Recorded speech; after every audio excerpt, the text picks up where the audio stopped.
નમસ્કાર દર્શક મિત્રો, બોટાદ દસ્તક ન્યૂઝમાં આપનું હાર્દિક સ્વાગત છે। હું છું એલડી મકવાણા। આપ જોઈ રહ્યા છો બોટાદ દસ્તક ન્યૂઝ।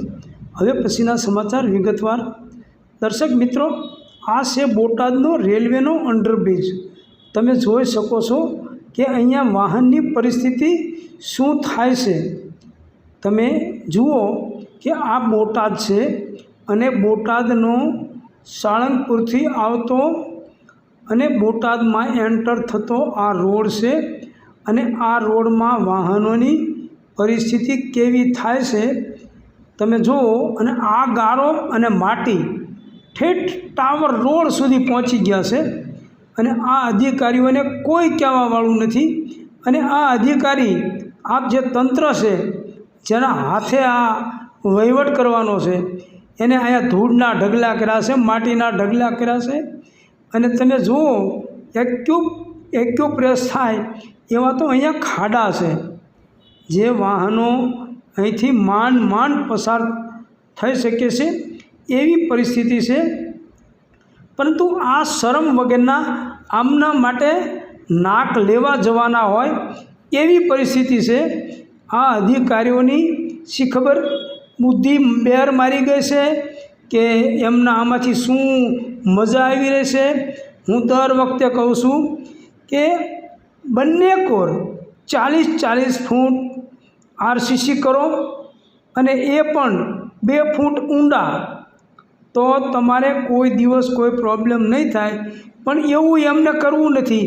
એટલો તો ખર્ચો આ પાણા પથરાના રોડા નાખીને કરી નાખ્યો હોય છે, પણ ઓલો જે મેં કીધું એ ખર્ચો એમને કરવો નથી। કારણ કે એમને નાક રોજ નવું ઉગે છે અને એમનો શરમનો સાંટો તો છે જ નહીં। કારણ કે કોઈ અધિકારીને શરમનો સાંટો છે નહીં।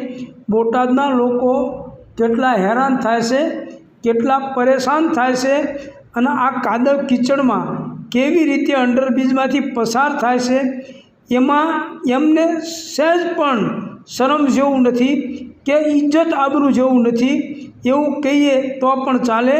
અને બોટાદના લોકો બચારા સીધા અને સાણા માણસો છે જે આ બધું ચલાવી લે છે।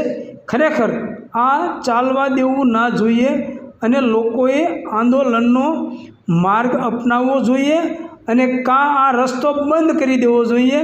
બેમાંથી એક વાત કરવી જોઈએ।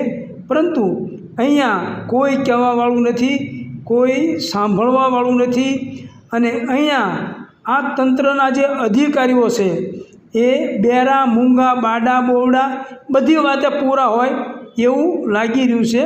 Botad Dastak news, LD Makwana, Botad.